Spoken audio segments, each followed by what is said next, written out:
সর্বস্ব জীবন ধন প্রাতঃস্মরণীয় পরম বন্দনীয় শ্রী শিল গুরু মহারাজের রাতুল আতুল পাবন পদারবিন্দে পরার্ধ কোটি দণ্ডবত প্রণতি। দৃশ্য অদৃশ্যমান সমাগত দুরাগত মহাপ্রভুর একান্ত অনুরাগী গৌড়ীয় বৈষ্ণব কুল তিলক মহাত্মাজন, ভক্তজন, সাধুজন, সধীজন, মান্যজন, সংকীর্তন রসজ্ঞ বিদ্বান, কল্যাণিয়া, ভাগবতী, দেবীমূর্তি, ধর্মমূর্তি, শ্রদ্ধামূর্তি, মাতৃগণ, সমাগত সকল ভক্তচরণে সশ্রদ্ধ দণ্ডবত প্রণতি। যে শরীর প্রাপ্ত হয়ে ভগবৎ কর্মে প্রগতিশীল ভক্তির পথে ভজনের পথে আমরা অগ্রগামী হই, যিনি পঞ্চত্ব হতে কুড়িয়ে আমার এই শরীরটা প্রদান করেছেন এবং এই শরীর প্রাপ্ত হয়ে দুর্লভ মনুষ্য জন্মপ্রাপ্ত হয়ে প্রগতি বা ধর্ম ভক্তির পথে আমি যে অগ্রগামী হয়েছি, যাদের জন্য সেই পিতামাতা দিন কোটি কল্পেও কোনো সন্তান পরিশোধ করতে পারে না। এই পঞ্চত্ব থেকে ক্ষিতি অব তেজ মরুদ বন কুড়িয়ে নিয়ে আমার এই শরীরটা দান করেছিলেন বলেই আমি দেবতাদের দুর্লভ এই মনুষ্য জন্ম প্রাপ্ত হয়েছি। আর এই মনুষ্য জন্ম প্রাপ্ত হয়ে যে প্রগতি বা ভক্তি ধর্ম অনুশীলনের পথে চলতে পারছি, এটাও তাদের অবদান। তাই শত কোটি কল্পেও পিতামাতা দিন কোনো সন্তান পরিশোধ করতে পারেন না। তো এই যে মনুষ্য জন্ম প্রাপ্তিতে আমরা জগতে এসেছি, এই জগতে আমাদের সম্মুখে তিনটি জিনিস। একটি হলো ভগবানের বহিরঙ্গ মায়া, একটি হলো জীব, আমরা জীব তত্ত্ব, একটি মায়া তত্ত্ব, আর একটি হলো সচ্চিদানন্দ ভগবান তত্ত্ব। কি কি বললাম? মায়া, জীব এবং ভগবান। মায়াতে গুণ আছে, জীবের মধ্যেও কিছু গুণ আছে, কিন্তু মায়া এবং জীবের গুণের মধ্যে তার মোহ মায়ার মধ্যে পড়ে গেলে আমাদের আত্মকল্যাণ হয় না, স্খলন হয়, পতন হয়। কারণ মায়া আমাদেরকে বঞ্চনা করে, বঞ্চিত করে। মায়ার গুণ আছে, জগতে দয়া মায়া না থাকলে কিসের সংসার? কিন্তু সেই মায়া মোহ আমাদের কল্যাণ করে না।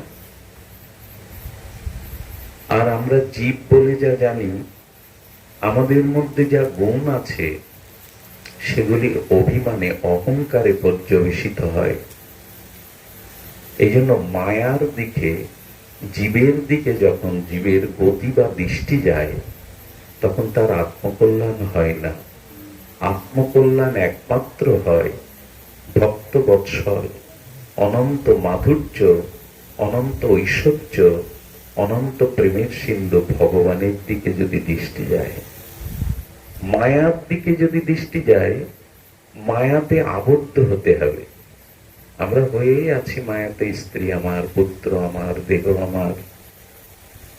আর যদি জীবের দিকে তাকায়, তো কোনো মানুষ কোনো মানুষের বন্ধন মুক্তি দিতে পারে না। এই জন্ম মৃত্যু জরাব্যাধি কর্মফল হতে কোনো জীব আপনাকে মুক্তি দিতে পারে না। এই জন্য জীবের প্রতি যে আকর্ষণ, মায়ার প্রতি যে আকর্ষণ, এটা বন্ধন পতনের কারণ। কিন্তু ভগবানের দিকে যদি আকর্ষণ যায়, সেটি হলো আমাদের মহাকল্যাণ বা মঙ্গলের কারণ। আমরা মায়ার দিকে যাই, জীব সত্তার দিকে যাই। দেখুন,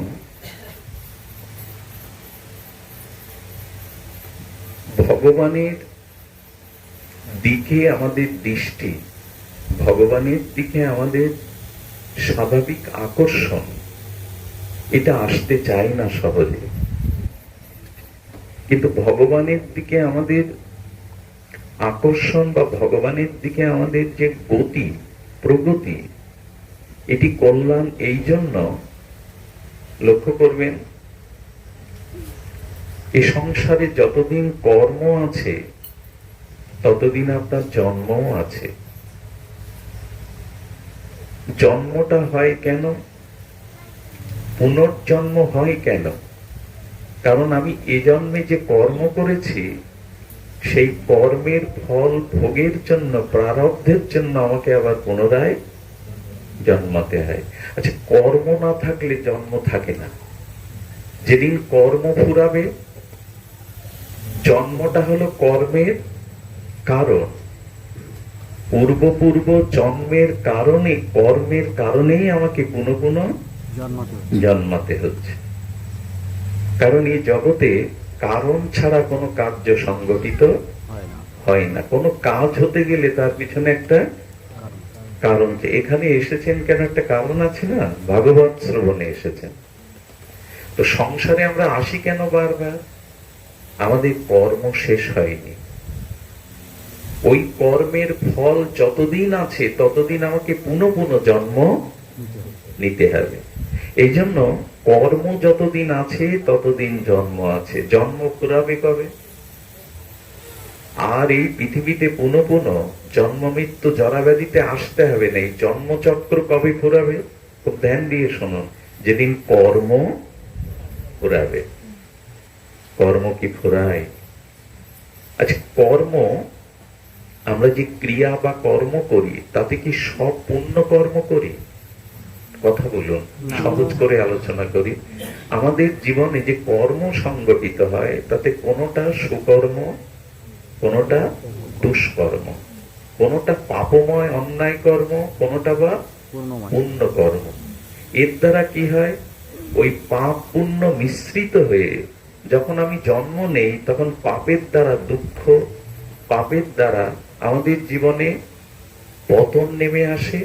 আবার যেটুকু পুণ্য করেছি সেই পুণ্যের কারণে সুখ আসে, সম্মান আসে, সমৃদ্ধি আসে। এভাবে কতকাল চলবে? কারণ জীবনে কর্ম করতে গেলে তো পাপ পুণ্য দুটোই হবে, আর পাপ পুণ্যের ফল ভোগ করতে আমাকে। আচ্ছা, কতবার এসেছি আমরা? আমরা ইতিপূর্বে কতবার জগতে এসেছি বলতে পারবো কি? আরো কতবার আসবো? তো এত নিশ্চিন্ত হয়ে বসে আছি কি করে?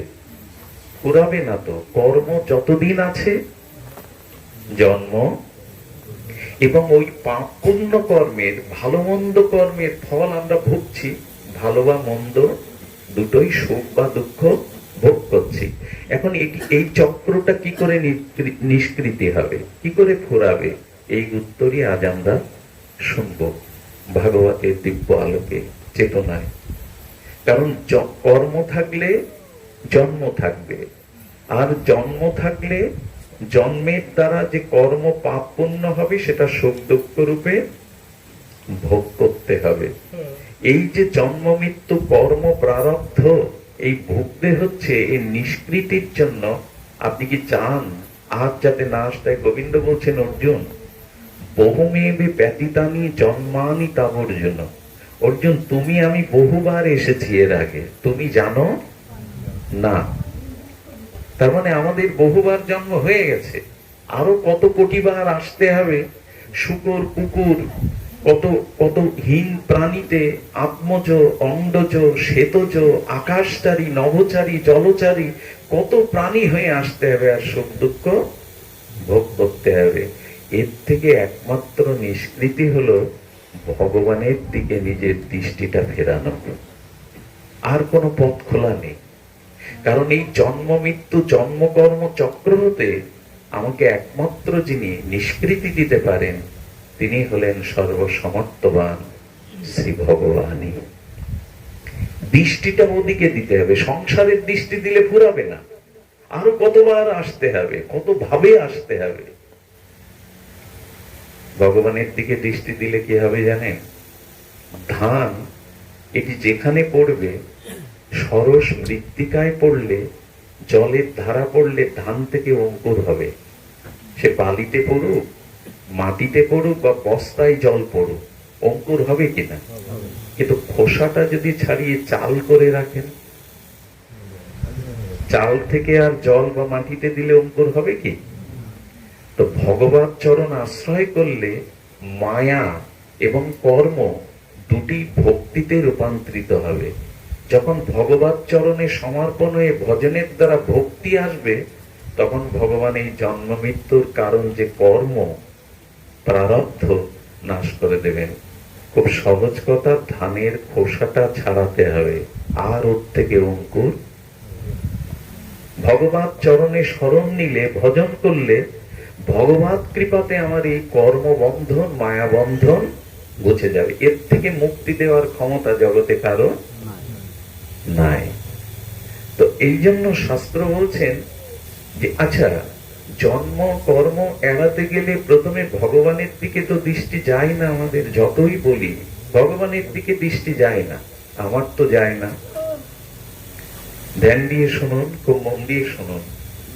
যাই না, এই জন্য আমি আগেই বললাম, মায়া বা জীবত্বের প্রতি, সংসারের প্রতি একটা আকর্ষণ আমাদের অনন্তকালে।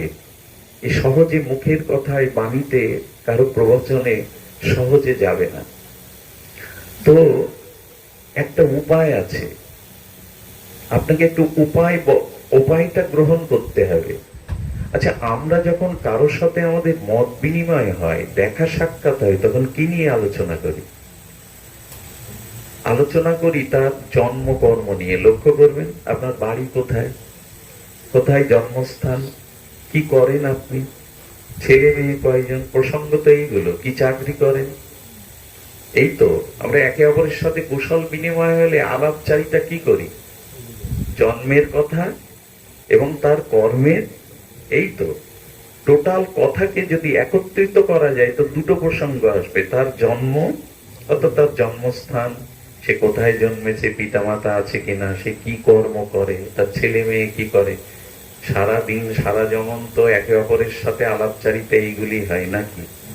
ভগবান বললেন এইগুলি যদি হতে থাকে তাহলে জন্ম মৃত্যু কর্ম ঘোরাবেন। একটা পথ আছে, তোমাদের যখন ওই অভ্যাস জন্মকর্ম নিয়ে আলোচনা করা, দিদি তুমি কি করো, দিদি লেখাপড়া কত দূর করেছো, স্বামী কি করে, এই যে জন্ম আর কর্মের আলোচনাটা আমাদের অভ্যাস হয়ে গেছে। দেখবেন এক জায়গায় হলে এই প্রসঙ্গ, ভগবান বলতে মোড় ঘুরিয়ে দাও, তোমাদের জন্মকর্মের আলোচনা না করে ভগবান বলছেন আমার জন্মকর্মের আলোচনা করো, তাহলে এই জন্মকর্ম বুঝবে।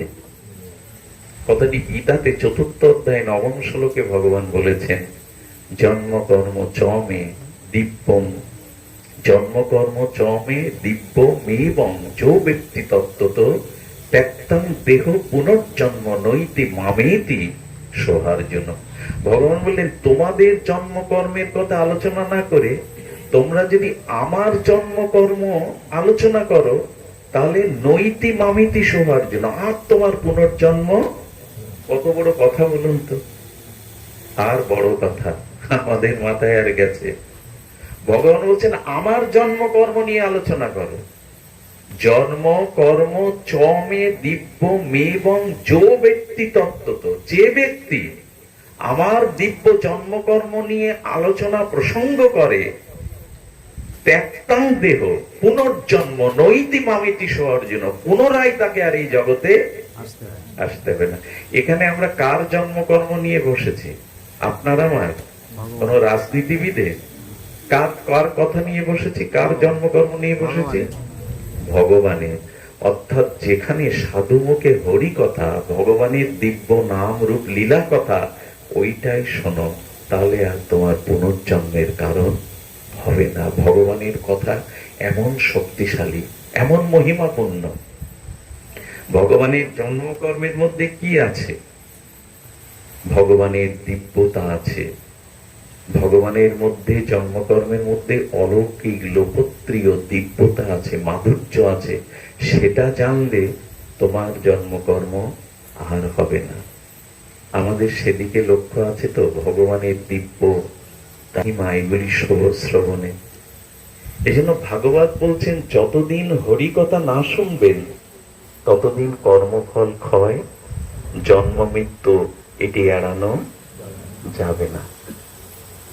হরিকথার এমন মহিমা। ভগবান বললেন, আমার দিব্য অলৌকিক লোকপ্রিয় এই জন্ম কর্মকথা শ্রবণ করে। একটা অনুরোধ করি, পরীক্ষিত মহারাজ হরিকথা শোনার জন্য অমৃত ত্যাগ করেছিলেন স্বর্গে। সেখানে আমরা যদি মোবাইল ত্যাগ না করতে পারি তাহলে আমাদের আর কি হবে?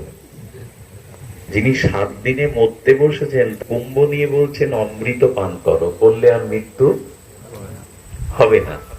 তো পরীক্ষিত মহারাজ অমৃত নিয়েছিল, বললেন অমৃত পান করলে অমরত্ব পাবো, কিন্তু কৃষ্ণ ভক্তি পাবো না। তো আমার ও অমৃত নিয়ে লাভ কি?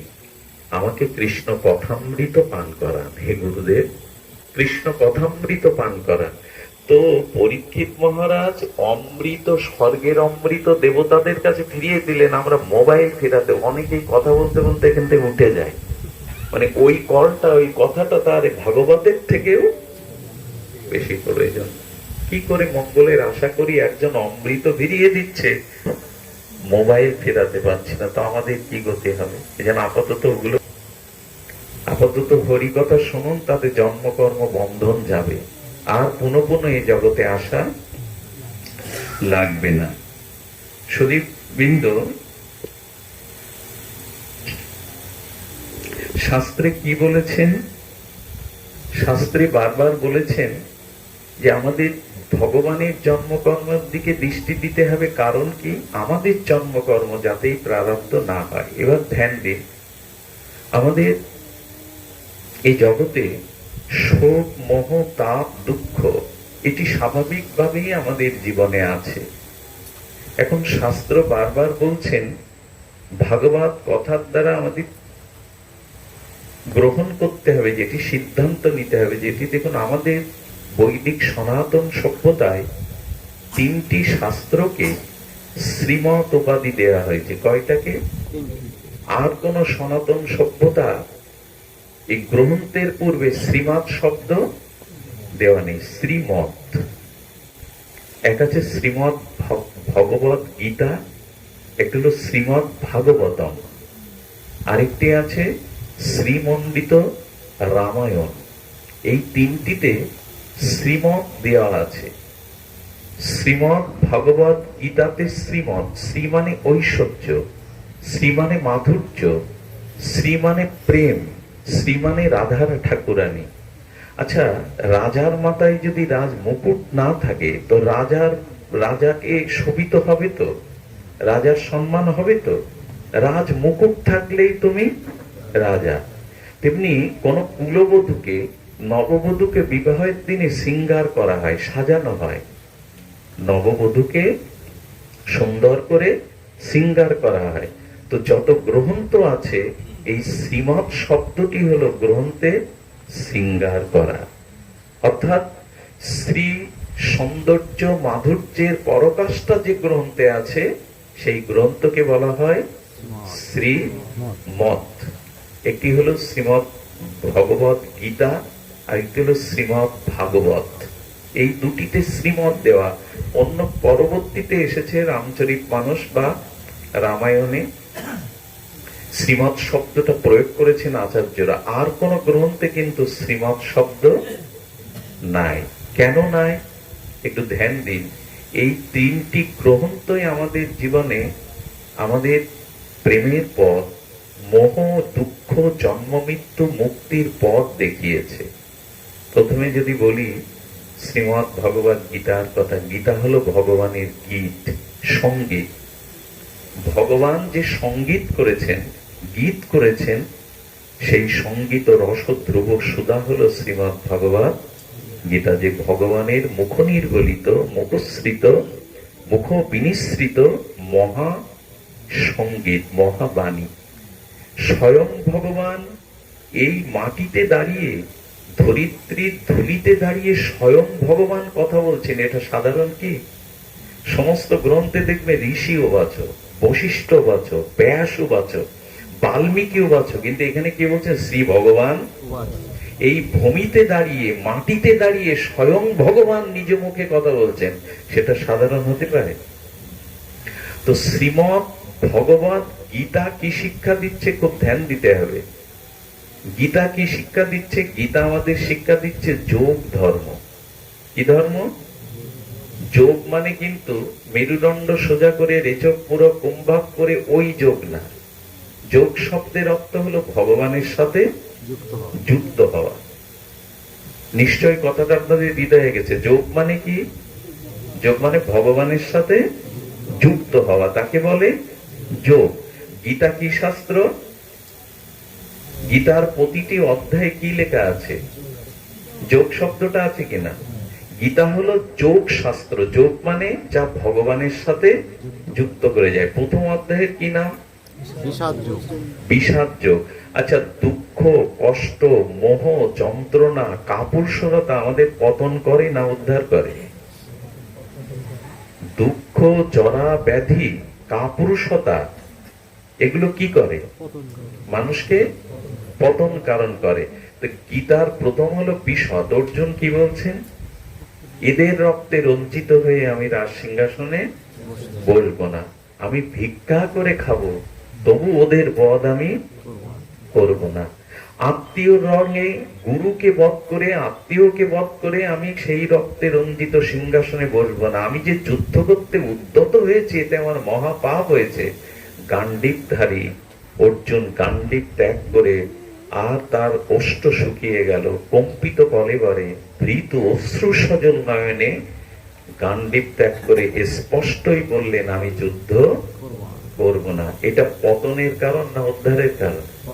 তো সেই বিষাদটা যোগ হলো কি করে? ভগবানের সাথে যুক্ত হওয়ার নাম।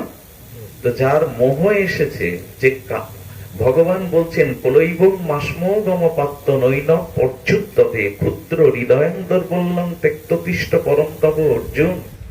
তোমার এই কাপুরুষচ্যুত অনার্যচিত স্বভাব কোথাতে গেল? কিলিপ তুমি, কাপুরুষ তুমি, অনার্যচিত তুমি, আর্য তুমি, ক্ষত্রিয়, তোমার এই দুর্বলতা কোথা থেকে এলো? আচ্ছা, এই যে মোহ, শোক, দুঃখ, এগুলি দ্বারা গীতায় যোগ বললো কেন? এ তো পতনের কারণ। কারো শোক এলে, মোহ এলে, কর্তব্যহীনতা এলে, সে তো পতনের কারণ। এতে যোগ বললো কেন? বিষাদ যোগ। কথাগুলি হৃদয়ে যখন আসে না, খুব আনন্দ হয়। কথাগুলো যদি আপনারা ধ্যান দিয়ে নেন, একটা সন্ধান পেয়ে যাবেন। বলে দুঃখটা যদি জগতের দিকে দাও, জগতের মানুষকে জানাও, তোমার শোক দুঃখ যদি জগৎকে উগড়ে দাও, জগৎকে জানাও, তাতে পতন হবে। আর তোমার শোক দুঃখ জরা যদি ভগবানের সাথে যুক্ত করে দিতে পারো, ভগবানকেই নিবেদন করে দিতে পারো, তখন বিষাদ বা দুঃখই তোমার উদ্ধারের কারণ হয়ে যাবে, তোমার কারণ হয়ে যাবে। বোঝাতে পারলাম না কথাটা?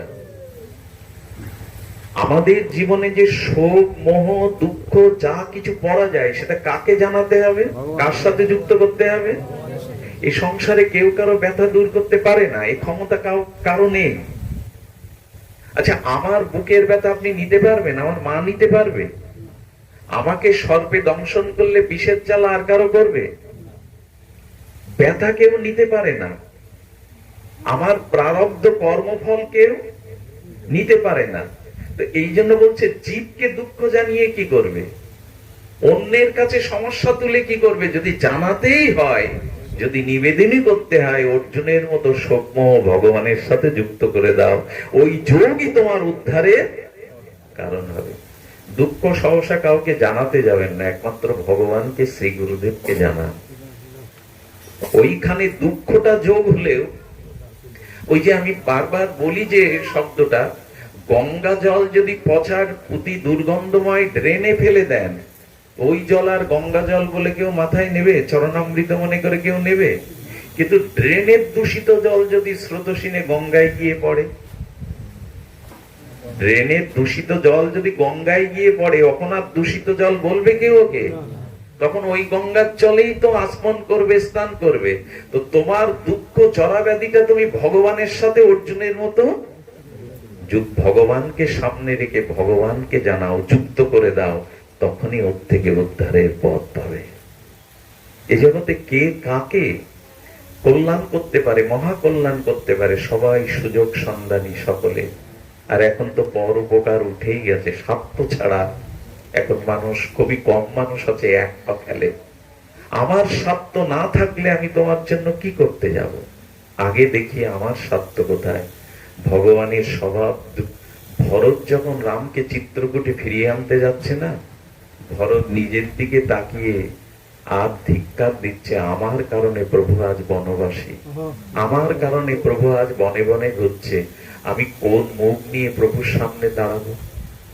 যখন একবার মনে করছেন এই পাপীর যাওয়া উচিত নয় প্রভুর সামনে, তখন মনে মনে ভাবছেন প্রভুর স্বভাব বড় উদার, পাপীও যদি একবার তার সামনে গিয়ে দাঁড়ায়, পাপীও যদি একবার তার সম্মুখে দাঁড়ায়, তিনি তার পাপ কর্ম বিবেচনা না করে কৃপা করে, নিশ্চয় আমাকে দেখে প্রভু কৃপা করবে, এই তার স্বভাব। আমার কারণে তিনি বনবাসী, কিন্তু তার স্বভাব বড় উদার। এই জন্য ভগবানকে জানান। ভগবানকে জানালে কি হবে না, ভগবানের সাথে যদি যোগ হতে পারেন, যুক্ত হতে পারেন, তখনই ভগবান আপনার শোক মোহ দূর করে আপনাকে পরমার্থিক আত্মকল্যাণ দিয়ে দেবেন। আমার একটাই অনুরোধ, যুক্ত যদি হতেই হয়, বন্ধু বান্ধব সখা অমুক তমুক, মেম্বার চেয়ারম্যান মন্ত্রী অমুক তমুক, এরাও একদিন অসহায় হয়ে পড়ে, এদের হাতেও ক্ষমতা থাকে না। ভগবানের সাথে যুক্ত হন, এইটাই গীতার শিক্ষা। জীবনে যা আসুক ভগবানের সাথে যুক্ত থাকো। আচ্ছা, এটা 10 গ্রাম লোহাকে জলে, নদীতে, সাগরে, পুকুরে দিয়ে দিলে ভাসবে তো? কিন্তু 200 মণ লোহা কাঠের সাথে নৌকা করে ছেড়ে দিলে ভাসবে কিনা? ভাসবে কেন? বলে স্বতন্ত্র লোহা জলে ডুবে যায়, কিন্তু কাঠের সাথে যুক্ত করে দিলে শত শত মণ লোহা ভেসে ওঠে। ভগবানের সাথে যদি যুক্ত হও, এই সংসার সাগরে আর তুমি ডুবে যাবে না, ভেসে থাকবে, তোমার আর পতন হতে হবে না। যুক্তটা হও ভগবানের সাথে। এই জগতে বিদ্যা, এই জগতে অর্থ, কোনো কিছুর সাথে যুক্ততা তোমার থাকবে না, টিকবে না। ভগবানের সাথেই যুক্ত হও। তাহলে গীতা কি শিক্ষা দিল?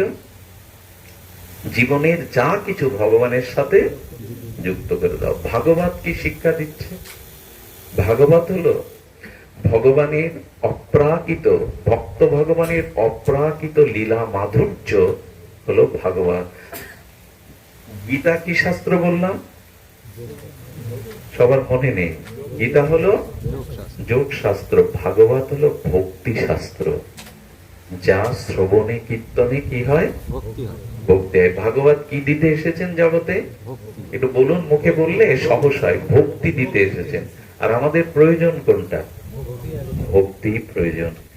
ভাগবত ওটা দিতেই জগতে এসেছে। ভক্ত ভগবানের অমীয় মাধুর্যময় এই যে লীলা, ভগবানের মাধুর্যময় যে লীলা, ভক্তের যে মহামহিমান্বিত লীলা, এই লীলা শ্রবণের দ্বারা, কীর্তনের দ্বারা, ধ্যানের দ্বারা আমাদের ভাগবত শ্রবণে ভক্তি হয়। ভক্তি ভাগবত ধর্মই শিক্ষা দিচ্ছে, ভাগবতই শিক্ষা দিচ্ছে। কিন্তু দুঃখের বিষয় কি জানেন? ভাগবত তো আপনারাও 20 বছর ধরে শুনছেন, আমিও তো আপনাদের মাঝে 20 বছর আসছি। ভক্তি হলো কই? আর ভক্তি যদি হবে তার লক্ষণও কই? কেন হয় না? মন দিয়ে ঘুম আসছে না তো? আজ আমি একটু সময় নেব, আপনারা ঘুমালে ঘুমাতে পারেন, তাতে আমার আপত্তি নেই। যদি অনুষ্ঠানে এসে সুখে ঘুম হয়, বাড়িতে তো এখন ঘুম কমে গেছে মানুষের, রাত্রে মানুষের ঘুম হয় না, অল্প ঘুম হয়, তার মধ্যে স্বপ্নও দেখে, অস্থির মানুষ। তো এখানে যদি ঘুম লাগে লাগে না, আমি ছাড়ছি না আজকে সহজে আপনাদের। শুনুন, চোখ খোলা রাখুন। নিদ্রা এলে কিন্তু অপরাধ এসে, আমি আগেই বলেছি ভাগবত অনুষ্ঠানে 2 জন আসেন, একজন রাধারানী, একজন মায়া রানী। কি বললাম? মায়া এসে কি করে জানেন? ভগবানের পথে যাতে আমি না যাই, শত্রু চাই কি আমার মঙ্গল হোক, আমার উন্নতি হোক। মায়া চাই ও হরিকথা মন দিয়ে শ্রদ্ধা বিশ্বাসে শুনলে তোর কল্যাণ হবে, ভগবত চরণ পেয়ে যাবে, আমি ওকে ও পথে। এই জন্য অলসতা, নিদ্রা, ব্যস্ততা, ঘড়ির দিকে তাকায় আর ওই বারবার চিন্তা করতে থাকে সংসারের কথা, ফিরে যাওয়ার কথা। মায়া এসে তখন অলসতা, নিদ্রা মনকে অন্যমুখী করে দেয়। আর যারা ব্যাকুল হয়ে ক্ষুধা তৃষ্ণা ত্যাগ করে, নিদ্রা ত্যাগ করে, চাতকের মতো উৎকর্ণ হয়ে ভগবানের দিব্য নাম রূপ লীলা শ্রবণের জন্য ব্যাকুল হয়, উৎকণ্ঠিত হয়, রাধারানী এসে তাদের হৃদয়ে বসে যান হরিকথার মধ্যে দিয়ে। কারণ ভাগবত হলো ও অভিন্ন ভগবান। ভাগবত গ্রন্থটা কি? অভিন্ন ভগবান। আর এই ভাগবতের এক একটি অক্ষর হলো অক্ষর রূপ স্বয়ং রস ব্রহ্ম। অর্থাৎ ভাগবতের যে অক্ষরগুলি স্বয়ং রস ব্রহ্ম। ভাগবত হলো অভিন্ন ভাগবত কলেবার, ভগবানই ভাগবত রূপে প্রকাশ হয়েছে। ভাগবতের প্রত্যেকটি অক্ষর হলো রস ব্রহ্ম, অর্থাৎ ভগবানই অক্ষর রূপে ভাগবতের মধ্যে প্রকাশ হয়েছে। তো সেই ভাগবত কথা শ্রবণ করে কীর্তন করে কল্যাণ হয় না কেন? কারণ ভাগবত চার প্রকার আমরা শ্রোতা। কেউ ভাগবত শোনে কান দিয়ে, কি দিয়ে? কান দিয়ে। কেউ ভাগবত শোনে মন দিয়ে, কেউ ভাগবত শোনে বুদ্ধি দিয়ে, আর কেউ ভাগবত শোনে চিত্ত দিয়ে। কটা হলো? কর্ণ, মন, বুদ্ধি, চিত্ত। এখানে বিষয়ী লোক হরিকথা শুনতে আসে না। বলে আসে যে আমার মতো অনেক বিষয়ী লোক আসে যে, বলে বিষয়ী লোক হরিকথাতে আসে কেন? বিষয়ী লোক তো বিষয় কথাই ভালো লাগে। পাশে মন্দির আছে, সন্ধ্যাবেলা আরতিতে যাবে না? ভগবানের আরতি সন্ধ্যা সকালে যদি কেউ দর্শন করে, তাহলে 10,000 গাভী দান করলে যে পুণ্য হয়, ভগবানের আরতি দেখলে ব্রহ্মা বলছেন সেই পূর্ণ হয়। সেই মন্দিরে প্রদীপ জ্বালিয়ে আরতি দেওয়ার কেউ নেই, অথচ সিডির দোকানে, চার দোকানে যান সন্ধ্যাবেলা, ওইখানে বসে জাউদি রাজ্যের গল্প, লোকের এটো বিড়ের ধোঁয়া আমার সমস্ত গায়ে আসছে, ওইখানে বসে ঘন্টার পর ঘন্টা 4 কাপ মেরে দেবে।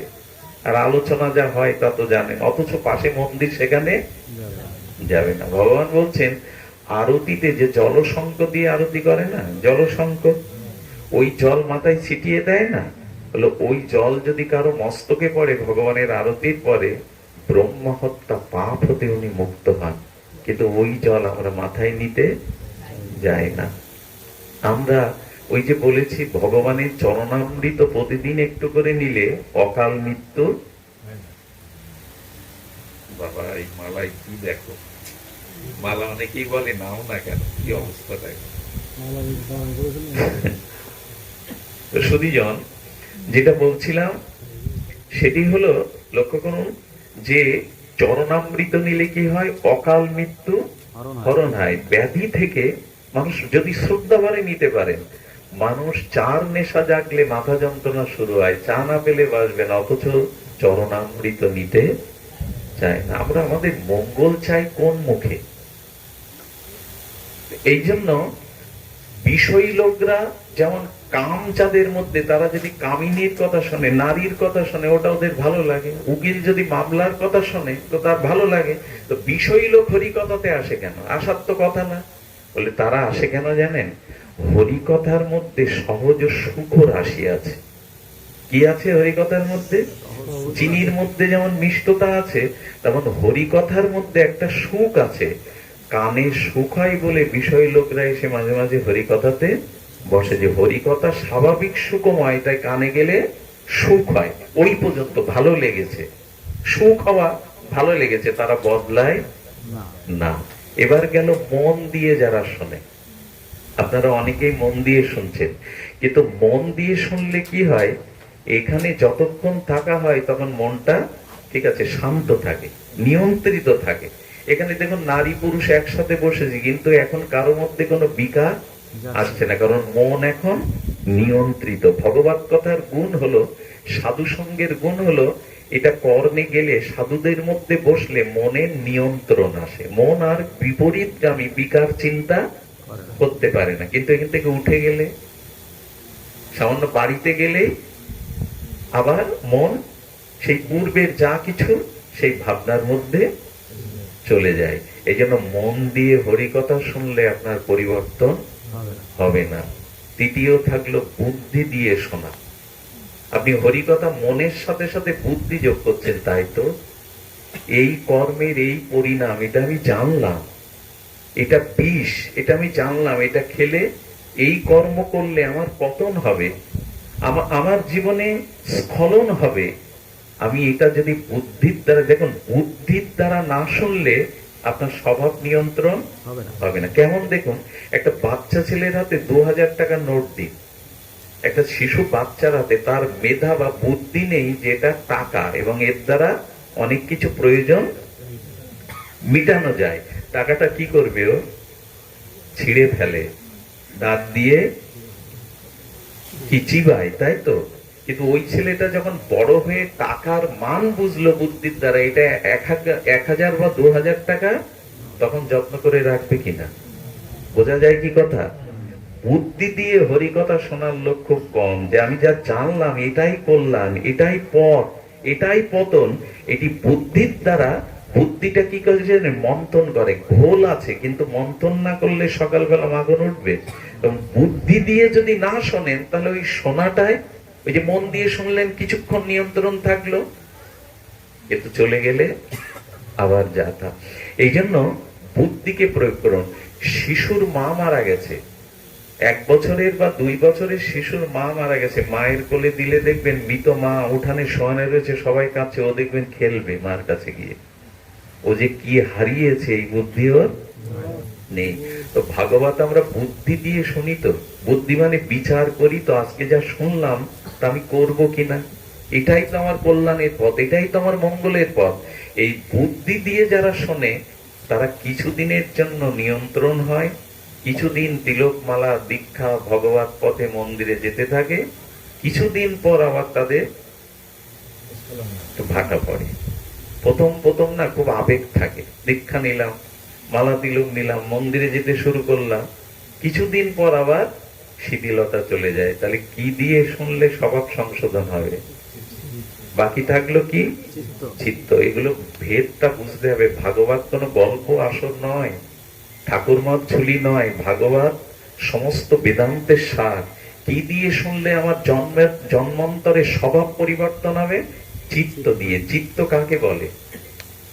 আমাদের অনন্ত জন্মের কর্মের সংস্কারের ছাপ পড়ে থাকে যাতে, তাকে বলে চিত্ত। মন হলো অন্তর ইন্দ্রিয় বৃত্তি, অর্থাৎ সংকল্প বিকল্প যাতে হয়, একটা ভাবনা এলো, আবার ভাবনাটা চলে গেল, এর বলে মন। আর চিত্ত কি করে? আমার অনন্ত জন্মের যে কর্ম সংস্কার যাতে ছাপ পড়ে থাকে, আর ওই অনুযায়ী মানুষ কর্ম করে। কাককে আপনি যত ভালো কিছু খেতে দেন, ও আমিষ খাওয়া ছাড়বে? কাককে যত উপদেশ দেন, অমৃত দেন, ওকে যদি বলে ওই পচা নর্দমার মধ্যে অমেধ্য জিনিসগুলো খেও না, কাক শুনবে আপনার কথা? কারণ ওর চিত্ত স্বভাব তৈরি করে দিয়েছে। আচ্ছা, 1 মাস ধরে যে গাভী মা খায়নি, মরে যাচ্ছে, তার সামনে মাংস দিলে গাভী খাবে?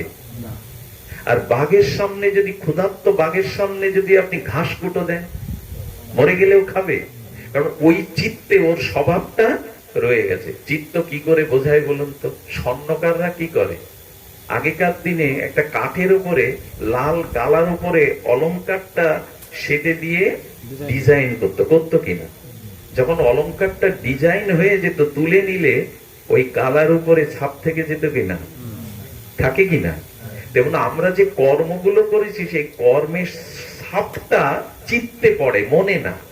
মনে তো সংকল্প বিকল্প আসে আর যায়, চিত্তেতে ছাপটা পড়ে। আর ওই ছাপ যেটা রয়েছে, সেই ছাপ সহজে গোছে না, মানুষ যতই উপদেশ শুনুক। যেমন দেখুন, একটা দৃষ্টান্ত দিন, রামচন্দ্র রাবণের 10 মাথা বানের দ্বারা কেটে ফেলে দিচ্ছে, কিন্তু আবার মাথা গজাচ্ছে। রাম রাবণের যুদ্ধ শুনেছেন না? যতবার মাথা কাটে, আচ্ছা, যার মাথা সেট করছে সেই যদি মাথা আবার গজায়, সে মরবে না। বিভীষণের দিকে তাকিয়ে রাম বলছেন, বিভীষণ, এ রাবণ তো বৌদ্ধ নয়, ও বধ। আরে আমি বানের দ্বারা 10 মুন্ড ছেদন করছি, আমার মুন্ড কেউ তো মরবে না, তাহলে সীতা উদ্ধার হবে না, রাবণ পরাজিত হবে না। আমাদেরও না ভাগবত শুনলে মাঝে মাঝে আমাদের ওই অভ্যাসটা চলে যায় কিছুদিনের জন্য, কিন্তু আবার মাথা, রাবণের মাথা আবার গজায়। কারণ চিত্তেতে থাকে মোহ। কি থাকে? চিত্তেতে ওই কর্মসংস্কারের, ওটা সহজে যায় না। এই জন্য মানুষ যত কথাই শুনুক, মানুষকে যত উপদেশই দিন, ঘুরে ফিরে সে ওই চিত্তের স্বভাবে। এখন এই চিত্তটা, আচ্ছা ওই যে অলংকারের ছাপটা আছে, ওখানে যদি আবার একটু তাপ দিয়ে গলানো হয়, ছাপটা থাকবে কি? তো ভগবত কথাতে যার চিত্ত বিগলিত হয়ে যায়, ভাগবত কথাতে ভক্তিতে যার চিত্ত বিগলিত হয়ে যায়, তখন ওই যে অলংকারটা যেমন আগুন দিয়ে বিগলিত করলে আর ছাপটা দেখা যায় না, তেমন হরি কথাতে কারো চিত্ত যদি বিগলিত হয়, তখন তার অনন্ত জন্মের সংস্কার চলে গিয়ে সে ভগবান পথের যাত্রী হয়ে যায়। ওই চিত্ত সংস্কারটা করতে হবে হরি কথা, ভগবানের নাম, হরি কথা তাপ দিতে হবে। যদি দিতে পারেন তাহলে সংস্কার বুঝবে। হয়, অনেকেরই হয়। চোখের সামনে আমি দেখেছি, এই হরি কথা শুনে সদ্গুরুর চরণাশ্রয় করে অনেকের হয়েছে চিত্তের স্বভাব, অনন্ত জন্মের স্বভাব দুর্বৃত হবে। এই জন্য চিত্ততে বিগলিত ভাবে হরি কথা শুনতে হবে। কথাগুলি আপনাদের রাত হচ্ছে, কথাগুলি শুষ্ক কথা, কারণ দার্শনিক কথা কেউ শুনতে চায় না। অনেকেই লীলা কথা শুনতে চায়, আবেগের কথা শুনতে চায়, কিন্তু পরিবর্তন তো চায়। কি হলো সারা জীবন নেচে গিয়ে, কি হলো সারা জীবন মন্দিরে গিয়ে, যদি আমার স্বভাবই পরিবর্তন না হলো? এই এত অর্থ ব্যয় করে বর্ষার দিনে আপনাদের আহ্বান করে, আমরাও এত পরিশ্রম করে এসে যদি শুধু সময়টাই কেটে যায়, টাইম পাস বলে মনে হয়, এটা যদি সময়টাই কেটে যায় তো হলোটা কি? খিচুড়ি খেতে আসবো, তোমার দুটো মিষ্টি কথা শুনতে আসবো, যদি আমার কল্যাণ না হয়, আমার মঙ্গল না হয়, আমার স্বভাব পরিবর্তন না হয়, তো হরি কথাকে বিগলিত করে চিত্তটাকে সংস্কার মুছে দিতে হবে। এটা হয়, এটা হয়। হয় যদি কোনোদিন শুদ্ধ সাধু সঙ্গে হরি কথা শ্রবণের ভাগ্য হয় আপনার। আমি একটা জিনিস বলি, হরি কথা আপনার কোনো স্বীকৃতিতে হবে না। ভগবান যখন বিশেষ কৃপা আপনার উপরে করবে, তখনই আপনি প্রকৃত সাধু সঙ্গ হরি কথার সুযোগ পাবেন। আমি গতকাল মন্দিরে একটা পাঠে বলেছিলাম, আচ্ছা একই সরোবরে, একই পুষ্করণীতে পদ্মফুল জন্মায়। সরোবরে শুনছেন কি মন দিয়ে? পদ্মফুল জন্মায়। আর পদ্মফুলের নালিতে যোগও জন্মায়। পুকুর একটাই, সরোবর একটাই, ওখানে পদ্ম প্রস্ফুটিত হয়, আর পদ্মের পাতার নিচে বা নালিতে যোগও জন্ম নেয়। একই পুকুরে হলো কিনা, একই জায়গায় আছে কিনা, কিন্তু পদ্ম ফুলকে দর্শন করলে, পদ্ম ফুলে স্পর্শ করলে আমাদের আনন্দ জাগে কিনা? আর যদি যোগ স্পর্শ করি, আনন্দ দেবে তো, সুখ দেবে তো? কি করবে? রক্ত চুষে নেবে। অনুরোধ করছি, একই সরোবরে একই জায়গায় দুটোর জন্ম হলো, একটা যোগের, একটা হলো পদ্ম প্রস্ফুটিত পদ্মে। পদ্মকে দর্শন করলে, পদ্মকে স্পর্শ করলে সুখকর অনুভূতি হয়, কিন্তু যোগকে স্পর্শ করলে সে রক্ত টেনে নেয়। দয়া করে শুদ্ধ সাধু সঙ্গ করুন, জীবনে আনন্দ আর আনন্দই জাগবে, স্বভাব সংশোধন হবে। অসৎ সঙ্গ রূপ যদি যোগের সঙ্গ করেন, আপনার সমস্ত গুণাবলী গুলো রক্ত চোষার মতো চুষে নেবে। এটাই তো বাদ দিতে পারি না। এদিকও চলে, ওদিকও চলে। দুর্গা পূজায় মা দুর্গার অঞ্জলিও চলে, দুর্গার মাইকিও চলে, আবার আড়ঙের দিনে নেশাও চলে, নাচানাচিও চলে। কোনটা চাই তোমার? একটা তো তুমি বেছে নেবে, সৎসঙ্গকেই বেছে নাও। সৎসঙ্গ মানে শুধু ব্যক্তি না, যে দৃশ্য দেখলে, যেখানে গেলে, যার কথা শুনলে মনটা নিম্নগামী হয়, সেটাই অসৎ সঙ্গ।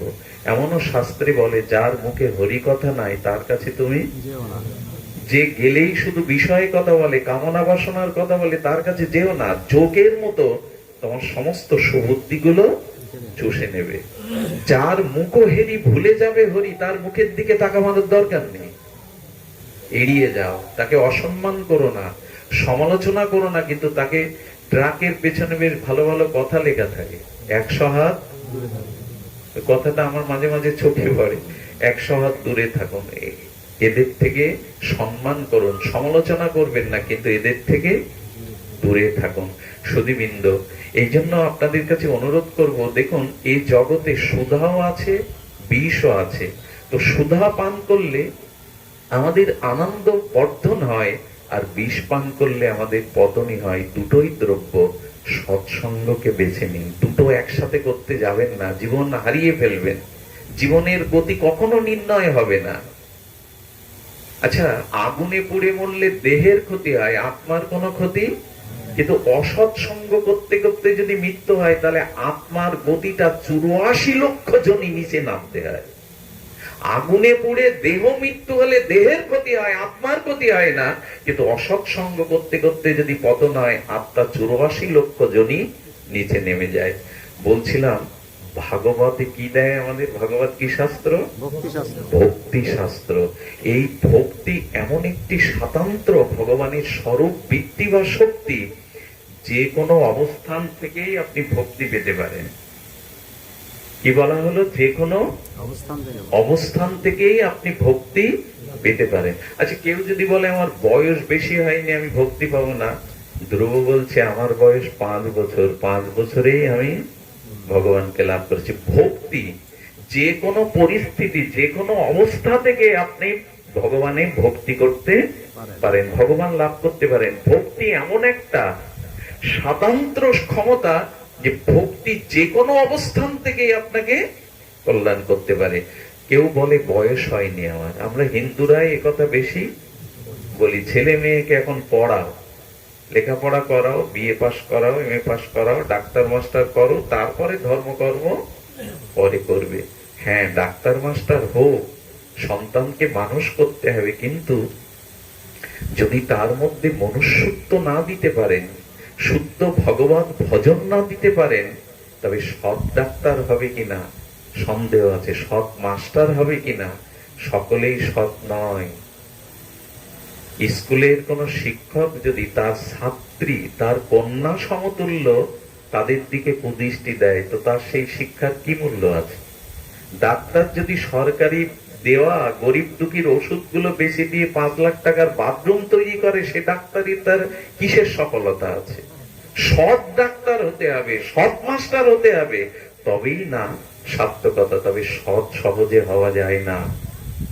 আমরা আজকাল মানে দৌড়াচ্ছি, শুধু দৌড়াচ্ছি, কিন্তু সেই লক্ষ্যটা কোথায় আমাদের?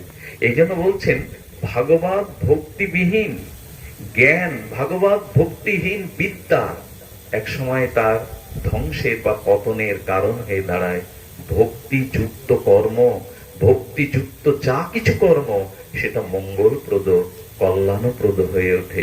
এই জন্য ভক্তির সাথে যুক্ত হতে হবে। ভাগবত সেই ভক্তি ধর্মটাই আমাদের জানাচ্ছেন, যে কোনো অবস্থান থেকে আপনি ভক্তি লাভ করতে পারেন। যদি বলেন আমার বয়স হয়নি, তো ধ্রুব বলছে আমি 5 বছরে ভগবানকে লাভ করেছি। বয়স লাগে না, ভক্তির ব্যাকুলতা লাগে, ভগবানকে পাওয়ার উৎকণ্ঠা লাগে।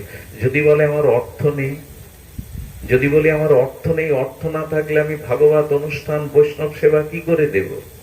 তো শাস্ত্র বলছেন অর্থের প্রয়োজন নাই। সবরীর কোনো অর্থ ছিল না, সুধামার ঘরের চালে খড় ছিল না, আর বিদুরের ঘরে অন্নের দানাও ছিল না। শুধু ভক্তি চাই। দেখুন, একবার উত্তরপ্রদেশে একটা বড়, সেখানে কয়েক লক্ষ লক্ষ বৈষ্ণব সেবা হচ্ছে। ওখানে সব সেটেরা কেউ লক্ষ টাকা, 10 লক্ষ, 20 লক্ষ, 50 লক্ষ টাকা দান করছে। এক বুড়িমা গিয়ে মহাত্মাকে বলছেন, মহাত্মা আমি একটু বৈষ্ণব সেবা দেবো আজ। বলেন, মা তোমার কাছে কয় লাখ টাকা আছে?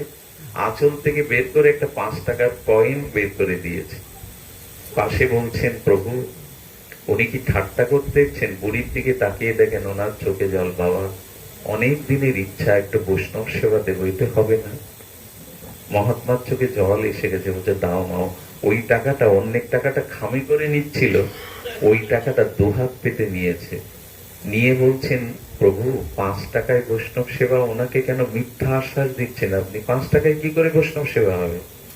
উনি বললেন, এই 5 টাকা দিয়ে 1 প্যাকেট টাটা লবণ কিনে আনো। তখন 5 টাকায় 1 প্যাকেট, 1 কেজি লবণতে, এই লবণটা সমস্ত সবজিতে, অন্নতে দিয়ে দাও, ওর বৈষ্ণব সেবার ইচ্ছা পূর্ণ হবে।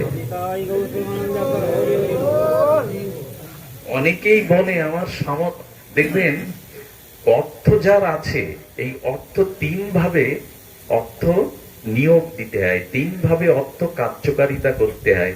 অর্থের 3টে পরিণতি, খুব ধ্যান দিয়ে শোনো। অর্থের প্রথম পরিণতি হলো শ্রেষ্ঠ উত্তম পরিণতি হলো দানে, সেবাতে, দ্বিতীয় হলো ভোগে, তৃতীয় হলো নাশে।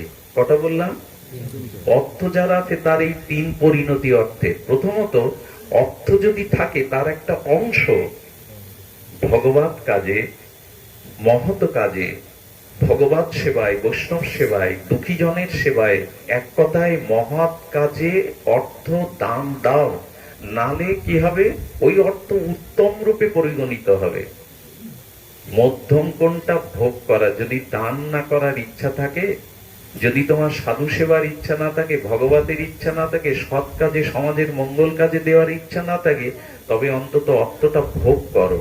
দুস্থ আত্মীয় স্বজনকে দাও, কন্যাদায়গ্রস্ত পিতাকে দাও, আর বাড়িতে কৃপণতা করে ভোগ করো। অর্থটা যার যেটুকু লাগে সেই কাজে ভোগ করো। যারা মধ্যম অর্থ ভোগও করলো না, আত্মীয় স্বজনের কাজে দিল না, এদের অর্থ তাদের জীবনে অভিশাপ বা পতন ডেকে আনবে। লিখে রাখুন, ভাগবত বলছে। অর্থ যদি থাকে তার 3টে প্রয়োগ করতে হবে। প্রথম প্রয়োগ হলো দানে, সেবাতে, এটা উত্তম। মধ্যমটা হলো ভোগে। অর্থ দান যদি না করতে, অন্তত ভোগ করো। ভোগ মানে যেটা প্রয়োজন সংসারে সেটা কাজে লাগাও। দুস্থ আত্মীয় স্বজন, প্রতিবেশী ভাই পড়ে গেছে, তাদের দিকে অর্থ দাও। যদি না দাও, তাহলে ওই অর্থ যারা সঞ্চয় রাখে, ওই অর্থ তাদের পতন এবং ধ্বংসের। হয়তো ওই বংশে কোনো সন্তান অসৎ চরিত্র, নেশাখোর হবে, নাহলে ওই অর্থ তার জীবনে পতন। এ সম্পর্কে ভাগবতের একটি অপূর্ব কাহিনী আছে, আমি সেদিকে যাব না, অনেকটা রাত হয়ে গেছে।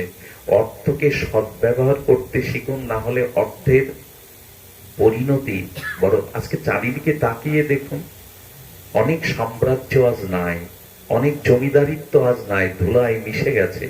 আজকে সাতক্ষীরার জমিদার প্রাণনাথ বাবুর একটা ইটও নাই, কিন্তু 10-এর জন্য যে বড় পুকুরটা তৈরি করেছিলেন, সেটা শত শত বছর ধরে মানুষ সেবা পাচ্ছে। ওদের একখানা ইট নাই। রামচন্দ্র কবিরাজের একটা ইট নাই রাজপ্রাসাদের। হরিদাস ঠাকুরের আশ্রমটা বেনাপোলে এখনো জেগে আছে। অর্থের যদি সৎ কাজে নিয়োগ না হয়, সে অর্থ, আমরা বড় কঞ্জুস হয়ে যাচ্ছি। জামায় আদর, আত্মীয় আদর, রোগ শোকে কত দেব। বাড়িতে বৈষ্ণব সেবা, ভাগবতের জন্য আমাদের অর্থ ওইখানে আমরা হিসাবী হয়ে যাই, যে কারণে আমাদের অর্থটা অনেকভাবেই পতন ডেকে আনে। সুধীবৃন্দ, ভাগবতে অর্থের প্রয়োজন। বুড়িমার 5 টাকা, অর্থাৎ আপনার ইচ্ছাটাই যথেষ্ট। ইচ্ছাটা যদি হয়, আমি অনেক দেখেছি ভিক্ষা করে যোগ্য দেয় বাড়ি। ভিক্ষা করে কি দেয়? ইচ্ছাটাই প্রবল হতে হবে যে আমি বৈষ্ণব সেবা দেব। একদিন নিমাই সকালবেলা উঠে সচিমাকে বলছেন, মা আজ আমার মন জেগেছে, আমি একটু বৈষ্ণব সেবা দেব। সচিমা বিষ্ণুপ্রিয়াকে ডেকে বলছেন, রন্ধনশালায় কি আছে নিমাইকে দেখাও, তুই তো পাণ্ডিত্য করে বেড়াস, এই দেখ 2টো আলু আর কচু পড়ে আছে, 2-4টে, আর কিছু রান্নাঘরে নেই, তুই বৈষ্ণব নিমন্ত্রণ করতে যাচ্ছিস, কি খাওয়াবি? নিমাই হেসে বললেন, মা মহৎ সেবার উদ্দেশ্য যদি মনে ঠিক ঠিক থাকে, তো গোবিন্দই জোগাড় করে দেবেন, আমি যাচ্ছি নিমন্ত্রণ করতে। খেপাটে নিমাই সমস্ত নবদ্বীপবাসী বৈষ্ণবদের নিমন্ত্রণ করে বেড়াচ্ছে। আজকে দুপুরে মধ্যাহ্নে বৈষ্ণব সেবা ভোগ রাখা হবে, আপনারা নিমন্ত্রিত। হঠাৎ করে আপনারা জানেন, মহাপ্রভুর বাটিটা ছিল সুরধনী গঙ্গার তীরে। এক সওদাগর বাণিজ্য করতে গিয়ে ঘি, চাউল, সবজি, নানাবিধ তরি তরকারি নিয়ে জিজ্ঞাসা করছে, নিমাই পণ্ডিতের বাড়ি কই? সবাই দেখিয়ে দিচ্ছে, ওই নদীর সুরধনীর তীরে নিমাই পণ্ডিতের বাড়ি। সচিমাকে জিজ্ঞাসা করছে, এটা কি নিমাই পণ্ডিতের বাড়ি? বলে হ্যাঁ। ওই নিমাই পণ্ডিত কই গো মা? বলে নিমাই পণ্ডিত নিমন্ত্রণই গেছে, কি বলবে বলো? বলে বহুদিন ধরে ইচ্ছা ছিল প্রভুর সেবার জন্য কিছু দ্রব্য আমি প্রভুর চরণে নিবেদন করব, যদি গ্রহণ করো মা। সচিমা অবাক হয়ে বলল, নিমাই তো ভুল বলেনি, মহৎ ইচ্ছা যদি থাকে তো ভগবান কৃপা করে দেন। সেই সবকিছু সচিমা বিষ্ণুপ্রিয়া রন্ধন করলেন, ভোগ লাগানো হলো। মহাপ্রভু স্নান করে এসে বলছে, তাহলে বৈষ্ণবদের আহ্বান করে আনি মা? হ্যাঁ রে নিমাই, তুই কি আগে থেকে জানতিস সেসব জোগাড় হবে? বলল, না মা, সৎ যদি উদ্দেশ্য কারো থাকে সেটা ভগবানই জগৎ সেবম বহম মহম পূর্ণ করে দেয়, আমাদের ইচ্ছাই নেই তো হবে কি? সুধীবৃন্দ, এই জন্য বলছিলাম অর্থ না থাকলে ভক্তি হবে না। সুদামা বিদুর তা বলেনি। আচ্ছা, কেউ যদি বলে আমার ভালো দেখতে না, রূপ যৌবন নেই, বললো কুবজাত তো রূপ ছিল না, তাকে কেন ভগবান কৃপা করে দিল, সুন্দরী করে দিল? ভক্তিতে সব সম্ভব। আচ্ছা, কেউ যদি বলে আমার পাণ্ডিত্য নাই, আমি গীতা ভাগবত পড়তে পারি না, আমার ভিতরে বিদ্যা নাই, ভগবান বললেন একটা হস্তি, হ্যাঁ, একটা হস্তির মাথায় কি বিদ্যা থাকে? ঘোর মূর্খ হলে আমরা তাকে হস্তি মূর্খ বলে গালি দেই। তো বললেন হস্তির কি বিদ্যা ছিল? মনে আছে তো? আজকে কি ডাকলো? আজকে একটা হস্তি রূপে আর তিনি ভগবানকে ডাকলেন। কে ডাকলেন? গজেন্দ্র। গজেন্দ্র। এই তো আপনারা অনেকেই মনে রেখেছেন, গজেন্দ্র হাতি। কুমিরে তাকে আক্রমণ করে জলে টেনে নিয়ে যাচ্ছে, স্ত্রী পুত্র তার বিপদ দেখে, মৃত্যু দেখে, সন্ধ্যা আগত দেখে চলে যাচ্ছে নিজে বাঁচবার জন্য। তখন মনে করছেন যে পুত্র কন্যা নিয়ে আনন্দ করছিলাম ওদের সুখের জন্য, জল ঘোলা হয়েছে তো তাই দূরে গিয়ে স্বচ্ছ জল সুরে করে নিয়ে বাচ্চাদের গায়ে দিচ্ছে, যাতে শীতল স্বচ্ছ জলে আনন্দ পায়। আর যখন কুমিরে ধরলো তখন স্ত্রী পুত্র ভাবলো কুমিরের থেকে অত্য রেহাই নেই, আমরাও কেন মরি, সন্ধ্যা এসছে, আমরা আমাদের বাঁচার জন্য চলে যায়। এই সংসারটা এমন, এটা খুব, দেখুন আগুন লেগে গেছে ঘরে, বাচ্চাটা বের করতে মনে নেই, বাইরে দাঁড়িয়ে চিৎকার করে বাঁচাও বাঁচাও বাঁচাও, দেখে যদি ওর মধ্যে গিয়ে বাঁচাতে যায় তো আমি আগুনে, ওইখানে দাঁড়িয়ে বলে বাঁচাও বাঁচাও। খুব কম লোক আছে নিজে পড়ে তবে ওকে উদ্ধার করে, অনেকে দাঁড়িয়ে দাঁড়িয়ে চিৎকার করে বাঁচাও বাঁচাও বাঁচাও, মরতে কেউ চায় না, সবাই নিজ স্বার্থ নিয়ে ব্যস্ত। কিন্তু ভাগবত বলছেন এই গজেন্দ্র ডাকলো, ভগবানের নামও জানে না, গজেন্দ্র স্তুতি করলো স্বয়ং ভগবান, লক্ষ্মীকে না জানিয়ে আর গরুরকে উপেক্ষা করে গজেন্দ্রকে উদ্ধার করলেন। বিদ্যার প্রয়োজন হয় হৃদয়ে যদি ব্যাকুলতা থাকে ভগবানের জন্য। এই জন্য ভক্তিতে কোন বস্তুতে কোন পরিস্থিতিতে ভক্তি বাধা নয়, শুধু হৃদয়ে আকুলতা চাই, ব্যাকুলতা চাই। আচ্ছা, বিদ্যা না থাকলেও হবে, রূপ না থাকলেও হবে, বয়স না থাকলেও হবে। ভগবান প্রমাণ করে দিয়েছেন কিছু না থাকলেও হৃদয়ে যদি আমার প্রতি ব্যাকুলতা থাকে তবে তার দ্বারা ভক্তি অবশ্যম্ভাবী তোমার হবে। সুধীবৃন্দ, এই জন্য ভাগবত আমাদের শিক্ষা দিচ্ছেন ভক্তি চাই, ভজন চাই। এই ভক্তির দ্বারাই ভাগবত ধর্ম প্রণীত হয়েছে। ভক্তি অবলম্বন করুন। ভক্তি অবলম্বন মানে ভক্তি যার হয়েছে, প্রেম যার হয়েছে তাদের সঙ্গ করুন, তাদের সঙ্গে সংক্রামিত হয়ে ভক্তি আপনার জীবনে আসবে। সব শেষে আপনাদের একটা প্রসঙ্গ বলেই, কেন জানি না সময় নিতে ইচ্ছা করছে না, তুমি তো চিরদিনের অভ্যাস, ভাগবতে বসলে আর সামনের ঘড়ির চিন্তা থাকে না, তবু আপনাদের বলি, ভক্তির না করে আপনি কল্যাণ প্রাপ্ত হতে পারবেন না। ভক্তির পথই আমাদের পথ, একমাত্র অনন্য ভগবত ভক্তি আমাদের সমস্ত মঙ্গলের একমাত্র পথ। ওই যে আগে বললাম, জন্ম মৃত্যু প্রারব্ধ আমাদের মোহনাশের একমাত্র পথ হলো ভক্তির পথ। কিন্তু ভক্তিতে যেতে পারছি না, তার কারণ ভালো করে শুনুন, খুব ধ্যান দিয়ে কথাটি শুনতে হবে, পরেই আমি বিশ্রাম দিচ্ছি। আচ্ছা, জগতের বস্তু, সংসার এবং সংসারের বস্তু এবং পদার্থের প্রতি আমাদের আকর্ষণ কেন? এই প্রশ্নের উত্তর আপনাদের কাছে আমি জিজ্ঞাসা করছি। ভগবানের প্রতি আকর্ষণটা না এনে সংসার এবং সংসারের পদার্থ বস্তুর প্রতি আমাদের আকর্ষণ কেন? এর উত্তর জানতে হবে। এর উত্তর জানতে পারলেই আমরা একটা পথ পেয়ে যাব। সংসার এবং সংসারী পদার্থ বস্তুর প্রতি আমাদের আকর্ষণের কারণ হলো, খুব মন দিয়ে শুনুন, কারণ হলো বহু জন্ম ধরে, বহু দিন ধরে আমাদের মনে একটা বদ্ধমূল ধারণা বা চিন্তা এসেছে যে সংসার এবং সংসারের পদার্থ বস্তুর মধ্যে সুখ পাবো। বোঝা গেল? আকর্ষণ কেন সংসার বা অথচ মুখে ফেনা তুলে দেয় কেউ কারো নয়, চিরদিন কিছুই থাকবে না, সংসারে একদিন চিতায় পুড়তে হবে, বলি কিনা? এ সংসার অনিত্য, এ সংসার দুঃখময়, এসব মুখে ফেনা তুলে দিই। কিন্তু সেই সংসারের প্রতি, সেই সংসারের বস্তুর প্রতি, পদার্থের প্রতি আমাদের আকর্ষণ কেন? তার মূল কারণ হলো আমাদের বদ্ধমূল একটা ধারণা অনেক জন্ম ধরে আছে যে সংসারের বস্তুতে বা সংসারে সুখ আছে। সুখ আছে বলেই ওখানে আসক্তিটা চলে যায়। তাহলে সংসার এবং এই সংসারের পদার্থ থেকে আসক্তিটা যাবে কখন? যখন আপনি এই অনুভব করবেন যে সংসারে বা সংসারের কোন পদার্থের মধ্যে প্রকৃত সুখ নাই। এখন এটা বললেই কি মেনে নেবেন?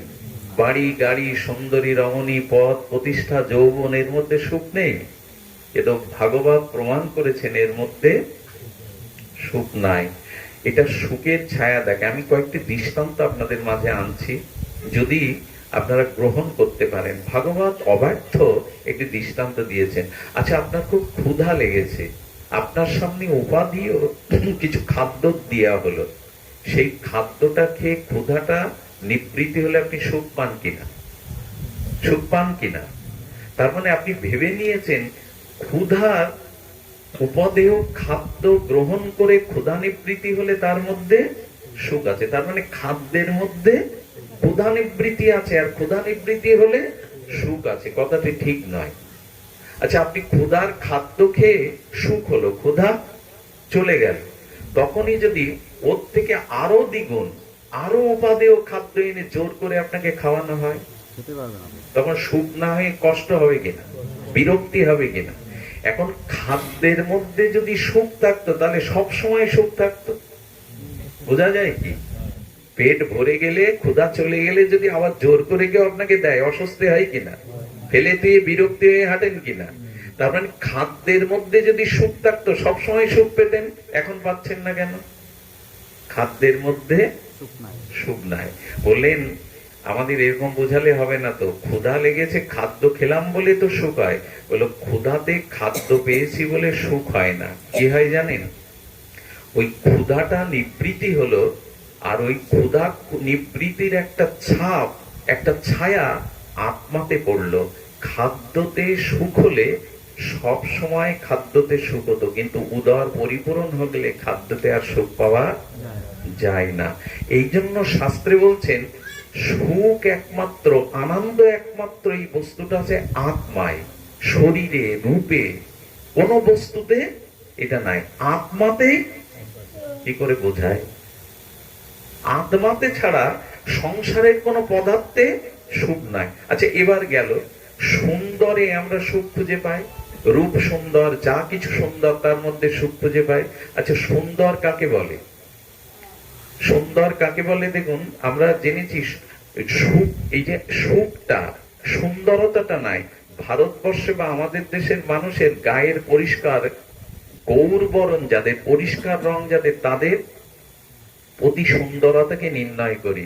কিন্তু দক্ষিণ আফ্রিকায় যদি যান, ওখানে যে যত কালো তাকে তত বেশি। আচ্ছা, এই যে সুন্দর, এই সুন্দরটা কি বাইরের বস্তুতে আছে? চীন দেশে এক সময়, চাইনাতে এক সময় সব থেকে সুন্দরী রমণী তাকে বলা হতো যার পা দুটো ছোট ছোট। যার পা যত ছোট তাকে বলা হতো। এই জন্য চীন দেশের মানুষ এক সময় বাচ্চা মেয়ে হলেই লোহার জুতো পরিয়ে রাখতো যাতে পাটা। আচ্ছা, সুন্দরের সংজ্ঞা কি? সুন্দরের সংজ্ঞা, আচ্ছা এখন যদি কেউ তালপাতার পাখা দিয়ে আপনাকে বাতাস করে, ভালো লাগবে কিনা? এটা যদি মাঘ মাসে শীতে বাতাস করে, একই পাকা একই ব্যক্তি, ভালো লাগবে কি? আসলে সুখটা, সৌন্দর্যটা আমাদের কল্পনাতে, বস্তুতে ওটা নাই। বস্তুতে ওটা থাকতে পারে না। বস্তুতে যদি থাকতো তো সুন্দরী রমণীকে ঘরে এনে পরবর্তীতে 2-4 বছর যেতে গিয়ে তারপরে আর তার সৌন্দর্যটা আমার কাছে ফিকে হয়ে যায়, পাংশা হয়ে যায়, আর ভালো লাগে না। তার মানে বস্তুতে প্রকৃত সুখ নেই, আমার কল্পনাতে সুখ আছে। এই জন্য জাগতিক কোন বস্তু আপনার সুখ দিতে পারে না, সুখটা আত্মাতে। আরো একটু কথা বলি, যদি বলি জগতে প্রেম আছে, বলে জগতে প্রেম নেই, ভালোবাসা জগতে না, এই কথাটাও প্রমাণ করেছেন। কারণ আত্মা আছে তাই পিতা পুত্রকে ভালোবাসে, আত্মা আছে তাই স্বামী স্ত্রীকে ভালোবাসে। আত্মা না থাকলে মৃত শরীরে কেউ ভালোবাসতে, এ কথা তো বহুবার শোনানো হয়েছে। সুখ কোথায়? দেহে। কোন যুবতী মরে গেলে কোন যুবকের কাছে 4-5 দিন রাখতে দিন তো। এই তল্লাটে সব থেকে সুন্দরী যুবতী মারা গেছে, তার মৃতদেহটা কোন যুবকের কাছে 5-7 দিন রাখতে দিন, রাখবে? দৌড়ে পালাবে। কেন? তার অঙ্গের সব আছে তো, দেহের সব আছে তো, কিন্তু সুখ নামক, আনন্দ নামক, সৌন্দর্য নামক বস্তুটা চলে গেছে। জগতে প্রেম নাই, জগতে কোনো বস্তুতেই সৌন্দর্য নাই। এই জন্য ফিকে হয়ে যায়, অভিশাপ হয়ে যায়, তিক্ততা এসে যায় 2 দিন পরে। সুখ আছে আত্মাতে। ভাগবত এটাই শিক্ষা দিচ্ছে, সুখ অন্যখানে খুঁজতে যেও না, পাবে না। এটা যদি বলি ছুটছি কেন, বলে ছুটছি এটা ছায়া মাত্র, ছায়া মাত্র। একজন সোনার চেন তীরে লেকে নদীতে স্নান করতে নেমেছে, মিষ্টি জল, পাখি এসে সোনার চেনটা নিয়ে যাচ্ছে, দৌড়াতে দৌড়াতে হঠাৎ দেখছে আরে নদীর জলে এখানে ফেলে দিয়েছে। স্বচ্ছ জলের মধ্যে হাড়টা নিতে যাচ্ছে, জল কেঁপে যাচ্ছে, হার আর পায় না। 2 ঘন্টা ধরে চেষ্টা করে যাচ্ছে। একজন ব্যক্তি পেছন থেকে বলছে হার ওখানে নেই, বলে দেখতে পাচ্ছি তো। বলে হাড়টা উপরে গাছের ডালে পাখি বাঁধিয়ে চলে গেছে, ও ছায়াটা জলে পড়েছে। আমরাও তেমনি সংসারে রূপ, যৌবন, সংসারের বস্তুর মধ্যে সুখ আছে মনে করে খুঁজতে যাই। সুখ আছে আত্মাতে, আত্মা ভগবানেরই চিত্তন অংশ। এই সিদ্ধান্তে যতদিন না আসবেন ততদিন ব্রহ্মাও আপনাকে সুখী করতে। একটা দৃষ্টান্ত দেই, সুখের ভান কেমন আমাদের হয়। একটা কুকুর রাস্তায় যেতে যেতে মাঝে মাঝে চোখে পড়বে, দেখে একটা মৃত কোনো প্রাণীর হাড় মুখে নেয়, ওই হাড়টা নিয়ে একটু গোপনে ও মনে করে এর মধ্যে রক্ত আছে, মাংস আছে, ও চিবাতে থাকে। দেখেছেন না এই দৃশ্য? কুকুরটা চিবাতে চিবাতে ওর কালশিটা ফেটে ওখান থেকে রক্ত ঝরে, তবুও চিবায়। কেন চিবায় জানেন? ও মনে করে ওর নিজের রক্তটা ও আস্বাদন করে, আর মনে করে এটা হাড় থেকে, মাংস থেকে আসছে। আমাদের মোহগ্রস্ত জীবেরও দশা তাই। সংসারে রূপ যৌবন ভোগ বিলাসে মনে করি চিবায়, আর মনে করি সুখটা এখান থেকে। সুখটা আত্মাতে ছাড়া নাই। কুকুরটা হাড্ডি চিবায়, ওর কালশি থেকে রক্ত ঝরে, আর ও মনে করে এটা হাড়ের মধ্য থেকেই আছে। আপনার কোন খুব সুন্দরী যাকে মনে করেন, খুব সুন্দর যাকে মনে করেন, তার যদি হার্ট অপারেশন হয়, আপনি অপারেশন থিয়েটারে একবার তার কাছে গিয়ে দেখবেন এই শরীরের মধ্যে আছেটা কি। এই চামড়ার মধ্যে মল মূত্র, নাড়ি ভুড়ি, কিরমিকিট। অপারেশন থিয়েটারে যদি কাউকে দেখেন, তার প্রতি আকর্ষণ আপনার আসবে না। হাসপাতালে বড় বড় রোগীর পাশে গিয়ে দাঁড়াবেন, ওইখানে আপনার কাউকে আর দেহকে সুন্দর মনে, দেহ আর ভোগের বস্তু মনে হবে না। সুখ আত্মাতে আছে, এটা সিদ্ধান্ত নিয়ে নিন। অন্য কোথাও সুখের ছায়া আছে। উট কি করে? মরুভূমিতে কাঁটা গাছ খায়, আমের মুকুল দেবেন ও খাবে না। উট কাঁটা গাছ খায়, কেন যায় জানেন? ওই কাঁটা ওর কালশিতে লেগে রক্ত ঝরে, আর ও মনে করে এটা কাঁটা রস, নিজের রক্ত খায় আর মনে করে। আমাদের দশা তাই। সংসারে সারা জীবন সুখের আশা। তার সব থেকে প্রমাণ এখানে যারা আছেন, অনেক ধনী মানি বিদ্বান, পদমর্যাদায় অনেক উচ্চ স্তরে আছেন, বুকে হাত দিয়ে বলুন না আমি সংসারে সুখী, আমি আপনার বাড়ির ড্রেন পরিষ্কার করব সারা জীবন। সুখ ভগবানে ছাড়া, ভজনে ছাড়া, ভক্তিতে ছাড়া আদৌ নাই। এই কথাটি যতদিন ভাগবতে না এসে আমরা বুঝবো, সিদ্ধান্ত না নিতে পারবো, ততদিন সুখ অনন্ত জন্মে খুঁজে ফিরবো, কিন্তু প্রকৃত সুখ আমাদের হবে না। আর নয়, শুধু আপনাদের এইটুকু বলি, সুখ ভগবানের সাথে, আত্মার সাথে আজকে সিদ্ধান্ত নিয়ে যান, সম্বন্ধ করাতেই সুখ আছে। আমাদের উত্তরপ্রদেশের ঘটনাটা বলি, একটি লীলা, ভগবানের সাথে পরমাত্মার সাথে যুক্ত হয়ে যান। উত্তরপ্রদেশে আমাদের বৃন্দাবনে এক মহারাজ, তিনি সব ছেড়ে ব্রজে ছিলেন, 108 বছর বেঁচে ছিলেন। কয় বছর? 108 বছর। আমি নামটা এখন বলবো না, নাম নেওয়া নিষেধ, ওনারা তো নিজেদের প্রচার চান না। তো এক সময় উনি বাৎসল্য প্রেমে গোপালকে ভালোবাসতে লাগলেন। গোপালকে ননি খাওয়ায়, সর খাওয়ায়, গোপালকে মাখন খাওয়ায়, শীতের দিনে গোপালকে বুকের মধ্যে করে রাখে, গোপালকে শয়নে দেয়, গোপালকে ভোরবেলা তোলে, দোলনা তৈরি করে গোপালকে দোদুলো দোলনায় দোল দিয়ে আনন্দ দেয়, গোপালের সাথে কথা বলে, আর আনন্দ তার গোপালকেই নিয়ে। এই গোপালকে নিয়েই কাটাতে কাটাতে ধীরে ধীরে গোপালের সেবা করতে করতে বাৎসল্য রসে সিক্ত হতে হতে 108 বছর বয়সে যেদিন দেহ ত্যাগ করলেন, মাঝে মাঝে বলতো, গোপাল আমার তো কেউ নেই তুই ছাড়া, তুই আমাকে দেখিস। যেই এই কথা বলেছেন, তুই আমাকে দেখিস, ওনার মৃত্যুর পরে একটা বালক এসে আশ্রে কাঁদতে লাগলো ওনার বুকে। সেই বালকটা যখন কাঁদছে, সবাই বলছে তুমি কাঁদছো কেন? বললো, বাবা উনি আমার পিতা, উনি আমার বাবা। আচ্ছা, আমি আপনাদের এই জায়গায় বসে, আপনারা জ্ঞানী মানুষ, বোকা বুঝাবো? বৃন্দাবনে যারা ওনার পাশে আছে জানে না যে উনি সন্ন্যাসী ছিলেন? উনি বিবাহ করেননি, তো ছেলে আসবে? আর 108 বছর মানুষের কি 5-7 বছরের ছেলে থাকে? এই কথাটা ওরা বুঝতে পারছে না কেন? কেন জানেন? ভগবান বিশেষ মায়া দ্বারা ওদেরকে বুঝতে, লীলাটা তো করতে হবে, ভগবানের বিশেষ মায়া দ্বারা ওদের ভুলিয়ে দিয়েছে। এই বাবাজির তো কোনো স্ত্রী নাই, পুত্র নাই, সংসার নাই, কোথা থেকে এলো? বলল, আমার বাবার মুখাগ্নিটা আমি করব, আমার বাবার কাজটা আমি করব, আমাকে নিয়ে চলো। মুখাগ্নি করা হলো। দাঁড়িয়ে দাঁড়িয়ে অঝরে কাঁদছে। যখন তার মুখাগ্নি শেষ করে, অন্ত্যেষ্টিক্রিয়া শেষ করে সবাই আশ্রমে আসলো, তখন ওদের মনে পড়েছে বাবাজি তো বিয়ে করেননি, বাবাজি তো তার পরিগ্রহ করেননি। 108 বছর বাবাজির এইটুকু ছেলেও বা কোথায় থাকবে? মন্দিরের দুয়ার খুলে দেখে তার বিগ্রহ, সেবিত বিগ্রহ গোপাল কাঁদছে, গোপালের চোখ দিয়ে ঝরঝর করে জল পড়ছে। গোপাল জানিয়ে দিল, আমার বাবার কাজ আমি নিজে করেছি। কথা বলতে, আমার বাবার কাজ আমি নিজে করেছি। ঠিক এমনই একটি ঘটনা ঘটেছিল আমাদের বর্ষনাতে। বর্ষনাতে এক শেঠ ছিলেন, সেই শেঠের কোনো, তার স্ত্রী মারা যায় এবং জগতে তার সন্তান ভাগ্য ছিল না। শেঠের বন্ধু বান্ধব তাকে বারবার বলতো, তোমার এত ঐশ্বর্য, এত সম্পদ, উত্তরাধিকারীকে উত্তর দিতে পারত না। একদিন ভাগবত শুনেছিলেন, আপনাদের নিবেদন করব ভাগবতটা বেশি বেশি শ্রবণ করুন। ভাগবত শুনে উনি শুনলেন, যার যেখানে শূন্য স্থান ওখানে ভগবানকে বসাও, তাহলে ভগবান কৃপা করবে।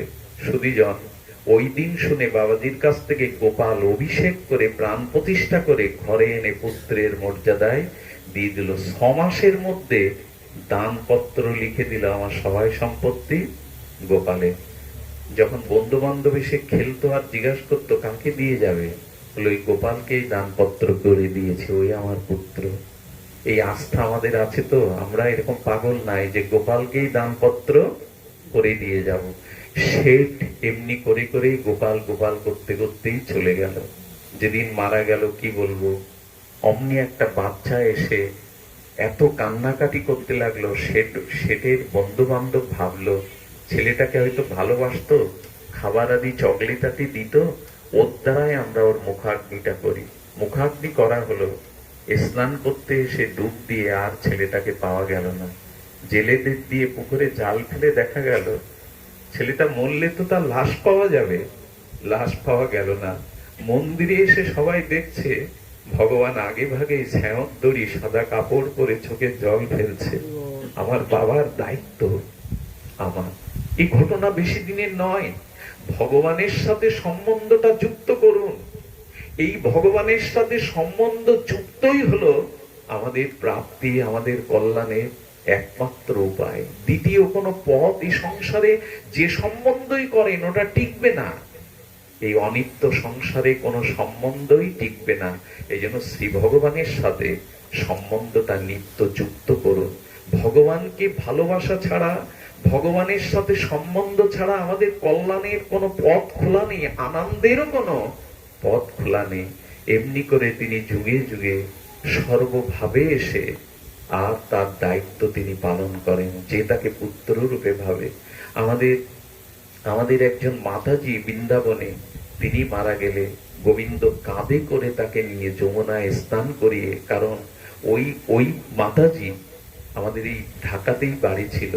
বৃন্দাবনে ভজন করতে করতে, সিদ্ধ গৌরাঙ্গ দাস বাবাজির শিষ্যা ছিলেন, ভজন করতে করতে গোবিন্দ তাকে কৃপা করে বলেছিলেন, কি চাই তোমার?